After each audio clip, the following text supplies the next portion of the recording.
നമസ്കാരം.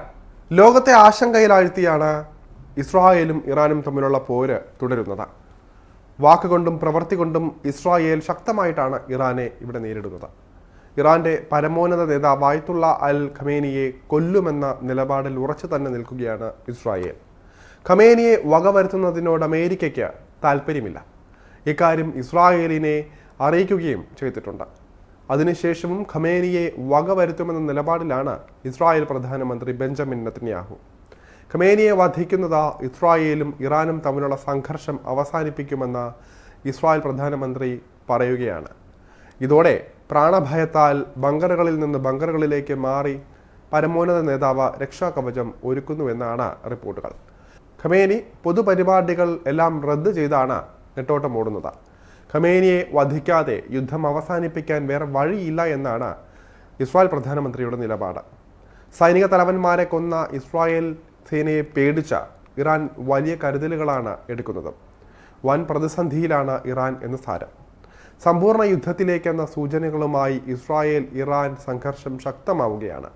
ഇറാന്റെ ഔദ്യോഗിക ടെലിവിഷൻ ചാനലിനു നേരെ ആക്രമണം നടത്തിയതിന് പിന്നാലെ ടെഹ്റാനിൽ അതിരൂക്ഷ വ്യോമാക്രമണവുമായി ഇസ്രായേൽ വ്യക്തമായ സന്ദേശവും നൽകുകയാണ്. ഒരു സൈനിക താവളത്തിൽ ഉൾപ്പെടെ ആക്രമണം നടത്തിയതായി വാർത്താ ഏജൻസികൾ റിപ്പോർട്ട് ചെയ്തിട്ടുണ്ട്.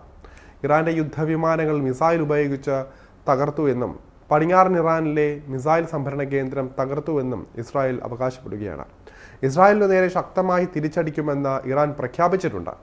ഇസ്രായേലിന് നേരെ മിസൈലുകളും ഡ്രോണുകളും വിക്ഷേപിച്ചതായും ഇറാൻ അവകാശപ്പെടുന്നുണ്ട്. ഇറാൻ ടെൽ അവീവ് ആക്രമിക്കുമെന്ന് മുന്നറിയിപ്പ് നൽകിയ സാഹചര്യത്തിൽ ഇസ്രായേൽ ജനങ്ങൾക്ക് ജാഗ്രതാ നിർദ്ദേശവും നൽകിയിട്ടുണ്ട്.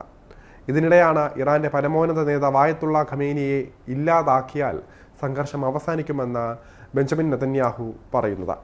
ഇസ്രായേൽ ആക്രമണം അവസാനിപ്പിക്കാൻ US-ന് ഇടപെടാനാകുമെന്നാണ് ഇറാൻ വിദേശകാര്യമന്ത്രി പ്രതികരിക്കുന്നത്. അതേസമയം യുദ്ധത്തിൽ ഇറാൻ വിജയിക്കില്ല എന്നും ഏറെ വൈകാതെ ഇറാൻ ചർച്ചയ്ക്ക് തയ്യാറാകണമെന്നുമാണ് US പ്രസിഡന്റ് ഡൊണാൾഡ് ട്രംപ് പറഞ്ഞിരിക്കുന്നത്. എല്ലാവരും ടെഹ്റാൻ വിട്ടുപോകണമെന്ന് ട്രംപ് തന്റെ സമൂഹ മാധ്യമ പ്ലാറ്റ്ഫോമായ ട്രൂത്തിൽ കുറിച്ചു. ഇറാനെതിരായ ഇസ്രായേലിന്റെ നിലവിലുള്ള സൈനിക നടപടികളെയും നെതന്യാഹു ന്യായീകരിച്ചിട്ടുണ്ട്. അവ സംഘർഷം വർദ്ധിപ്പിക്കാതെ അവസാനിപ്പിക്കാനാണ് ലക്ഷ്യമിടുന്നതെന്നും നെതന്യാഹു പറയുന്നുണ്ട്. ഇറാന്റെ പരമോന്നത നേതാവ് ആയത്തുള്ള അലി ഖമേനിയെ വധിക്കാൻ ഇസ്രായേൽ തീരുമാനിച്ചെങ്കിലും അമേരിക്ക തടയുകയായിരുന്നുവെന്നുള്ള റിപ്പോർട്ടുകൾ കഴിഞ്ഞ ദിവസം വന്നിരുന്നു. ഇറാന്റെ ആണവാഭിലാഷങ്ങളെ ആഗോള ഭീഷണിയായെന്നാണ് ഇസ്രായേൽ പ്രധാനമന്ത്രി വിശേഷിപ്പിച്ചത്. ഇസ്രായേലിന്റെ നടപടികൾ ഇറാന്റെ പ്രേരിതമായ എന്നേക്കുമുള്ള യുദ്ധം തടയാനാണ് ലക്ഷ്യമിടുന്നതെന്നും അത് ലോകത്തെ ആണവ ദുരന്തത്തിന്റെ വക്കിലേക്ക് തള്ളിവിടുകയാണെന്നും അദ്ദേഹം പറഞ്ഞിരുന്നു. ഖമേനിയെ വധിക്കാൻ അവസരമുണ്ട് എന്നാണ് ഇസ്രായേൽ അവകാശവാദം. ഇക്കാര്യം US-ന് മുന്നിൽ ഒന്നിലേറെ തവണ അവതരിപ്പിച്ചെങ്കിലും ട്രംപ് തള്ളിക്കളഞ്ഞതായാണ് റിപ്പോർട്ടുകൾ വന്നത്. ഇറാനെ ആക്രമിക്കുന്നതിന് മുമ്പ് ട്രംപിനെ അറിയിച്ചിരുന്നുവെന്നും നെതന്യാഹു പറഞ്ഞിട്ടുണ്ട്. അതേസമയം ഖമേനിയെ വധിക്കാൻ ഇസ്രായേൽ പദ്ധതിയിട്ടെന്ന വാർത്തകൾ പുറത്തു വന്നതിന് പിന്നാലെയാണ് ജീവനും കൊണ്ട് ഖമേനിയും കുടുംബവും ഭൂഗർഭ അറകളിലേക്ക് മാറിയത്. ഖമേനി, മകൻ മുജ്താബ ഉൾപ്പെടെയുള്ള കുടുംബാംഗങ്ങളും വടക്ക് കിഴക്കൻ ടെഹ്റാനിലെ ലാവസനിലെ ബങ്കറിലേക്ക് മാറിയെന്നാണ് ഇറാൻ ഇന്റർനാഷണൽ റിപ്പോർട്ട് ചെയ്തത്.